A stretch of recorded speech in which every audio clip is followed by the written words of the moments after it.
Hello again, beautiful people. This is Natalie Silva with Life Treasures and Golden Moments, where I share with you true stories of miracles and inspiration. It's good to be back with you in the studio. I've been very busy the last few weeks here, and I haven't got as many shows recorded, but I've got a really good story for you today about friendship. It's a story of a miracle involving friends and how that friendship from years ago turns an almost tragic event into a miracle. The title of the story is called Back Together Again, and it was authored by Karen Kingsbury. Scott Miller was forever second-guessing himself as a single father.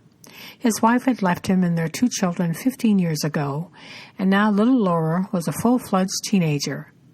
For the most part, Scott figured he had a good relationship with Laura. But sometimes, nights like that one, well, he wasn't sure. The evening had started out like any other, except it was a Friday. For years, Fridays had been the nights Scott and Laura and her brother Ben settled down with a bag of microwave popcorn and watched a family movie. But 3 months earlier, when Laura turned 16, everything had begun to change. The occasional phone calls Laura once received became half a dozen every night. Her friends seemed to have something fun going on every night, but Scott laid down the law early on. Only once a week, Laura, no more. You need family time and study time. You're too young to be out every few days. Most of the time, Laura agreed. But that night, she'd gotten a call from 2 of her favorite girlfriends. They were all planning to attend the same slumber party the next night, so they wanted to know if Laura could go shopping with them just for a few hours. "Please, Dad, come on, everyone's going." Scott leaned against the living room wall and leveled his gaze at his daughter. "You know the rule, Laura, once a week." "Yeah, but Dad, this isn't a night thing, it's a shopping thing. Really, we'll be back before 9. Laura. He could feel the walls of his determination beginning to crumble. Times like this, he wondered why he'd never remarried, why he'd never found someone to take away the loneliness he carried with him every day. Someone who could be a mother for Laura.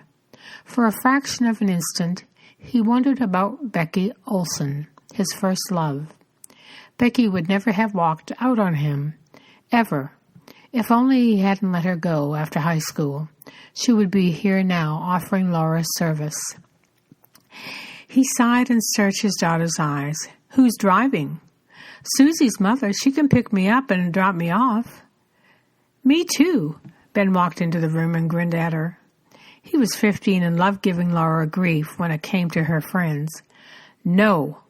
Scott dropped into the nearest chair and cocked his head at Ben. "Let's watch the game instead, me and you." He looked at Laura.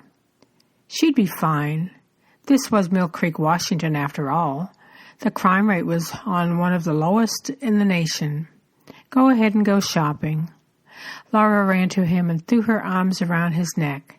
"Thanks, Daddy. I promise I won't be long." Becky Olson normally worked the Southern, Oregon, and California doctor's offices and medical centers. That was her territory as a sales manager for the largest pharmaceutical company in the nation. But earlier that week, one of her colleagues had begged a favor of her. Could she cover his territory and take Washington for the weekend? Becky didn't hesitate. She was single and independent, and work hid the fact that she was lonely far too often. A lifetime ago, she'd been married with twin boys. But one spring night, 6 years earlier, she arrived home from a business trip, only to find that for the first time in her career, her family wasn't there to meet her. Not until 2 hours later did she get the news. They'd been coming to the airport when they were broadsided by a freight train at a dimly lit crossing near their home. All of them, her husband and boys, were killed instantly in the accident. It took 2 years for Becky to get back to work, and when she did, it was with determination to remain single. She loved once and lost. That was enough for an entire lifetime. The problem was her heart wasn't always in agreement. Some nights when she finished working her territory, she'd come home to her Portland, Oregon apartment, pour herself a tall mug of coffee, sit at the kitchen table and cry.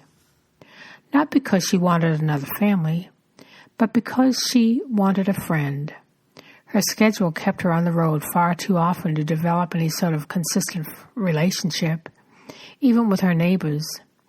Once in a while, on those lonely nights, she found herself going back in time, back even farther than the family she loved, back to her high school days, where her closest friend had been her boyfriend, Scott Miller.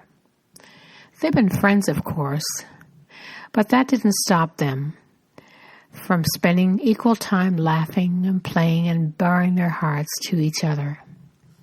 Scott had gotten married years back, but still Becky wondered how he was doing, not because she was interested in starting something up with him, but because he was an old friend, one of the best she ever had as a teenager.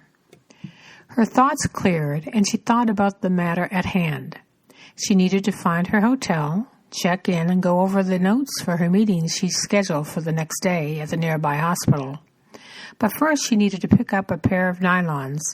It was almost 8 o'clock when she pulled into a small parking lot just north of Seattle. Becky was about to take a parking spot when something caught her attention. She turned and saw a man in dark clothing walking behind a teenage girl. Becky could make out the girl's expression from where she sat in her car, and the look sent chills down her spine. The younger woman's eyes were wide and terror-stricken. Strange, Becky thought. Why was he walking behind her? If the man was her father, why weren't they walking side by side, or at least with her father in front of him instead of so close? The way it looked now, the girl was almost being pushed toward a car at the back of the parking lot. Becky drove down the row and turned up the next so she was facing the pair. She watched them reach a beat-up sedan, one that looked out of place in the high-end area of Seattle. God, what is going on? Is this girl in trouble? Follow them, daughter, follow. The answer was more of a perception than an actual audible voice, but it resonated in Becky's heart, the same as if God had shouted the words at her with a bullhorn. Moving at a slow, steady rate, so the man wouldn't notice her, Becky eased her car closer. When the man and the girl pulled away in the car, she stayed behind at a distance that didn't seem to catch his attention. Becky's heart began to race as they turned onto the main road and started south. What was she doing? If God wanted her to follow the car, then the girl must be in trouble somehow, but she'd seen nothing that proved the man meant the girl harm. She pulled her cell phone from her purse and flipped it open. If she called for help, the police would want a reason, an indication that this was more than merely an intense intuition. The man turned onto a lesser-traveled street, and finally Becky knew that she had no other option.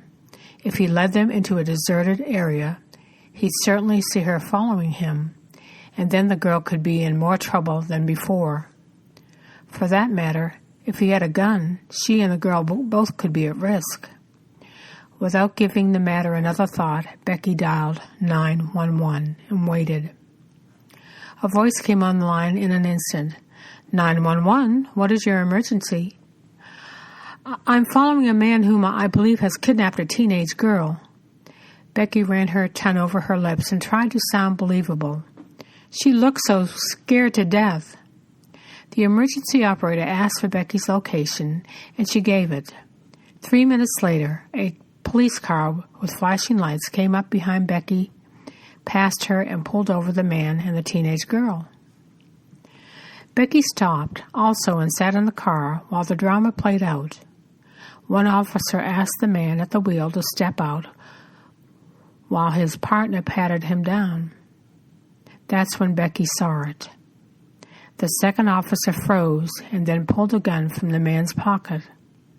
For an instant, the man tried to run away, but the first officer tackled him to the ground, and within seconds the man was cuffed and placed in the back of the squad car.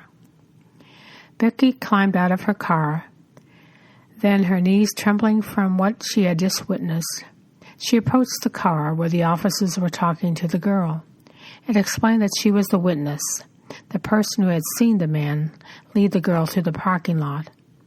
The teenager was sobbing, shaking from fear, and explaining what had happened. We were shopping, and I forgot my wallet in the car, so I went out to get it, and I felt, she pointed to her side, something against my waist. She sobbed twice and squeezed her eyes shut. I looked, and that man had a gun pointed at me. He told me to start walking or he'd shoot me. Becky felt the color drain from her face. What if she hadn't heeded the thought from God, the direction to follow the car? The girl would be on her way to being raped and possibly killed.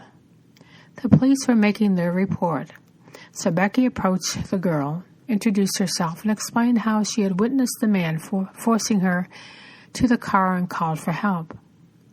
Though she was still terrified, still shaking, the girl got out of the car and shook Becky's hand. "Oh, thank you so much." She folded her arms and began to shiver. Could you wait for my dad to get here? He's on his way. He'd want to thank you, too. Becky agreed. Not so much for the girl's father, so he could thank her, but because the girl looked like she needed someone besides the police to stay with her. 5 minutes passed, and finally a Jeep pulled up behind Becky's car. It was dark, but Becky watched as a tall man jumped out and ran toward them. His eyes were locked only on the teenage girl. "Laura, thank God!" He took the girl in his arms and held her. Becky moved back a few steps, intent on bidding the father and daughter a quiet goodbye and getting on her way. But the girl pulled from her father's arms. "You have to meet Becky. She's the one who followed us and called for help." The man turned to Becky, and suddenly they both froze. Becky stared at his face. His eyes gasped quietly. "Scott! Becky, how did you—" "I'm here on business." Becky's legs trembled, and her heart beat in a pattern she didn't recognize. "I can't believe this." Laura was still standing next to her father. Now she looked from Becky to her dad and back again. "Do you two know each other?" "Yes, in fact, we do." Scott smiled and gave Becky a hug, one that stirred up memories for both of them. In a matter of minutes, with traffic whizzing by and police officers finishing up their report, Scott and Becky learned that each was single, and that in fact they'd been wondering about each other for years. When they left that night, they went to a diner and caught up. Not until that evening was almost finished did Laura put what had happened into context. "We were part of a miracle tonight," she said, as she sipped on a glass of root beer. "God brought you two friends together, and he did it by having Becky save my life. Only God does that sort of stuff." Scott and Becky agreed. Laura was right, and they still remind themselves often of that miracle, especially each June when they celebrate their wedding anniversary, and remember the strange and miraculous way God brought them back together again. How blessed we all are to have friends in our lives, because one never knows when someday one of them may bring you a miracle. This is Natalie Silva signing off, and until next time, take care and God bless. Have a beautiful week.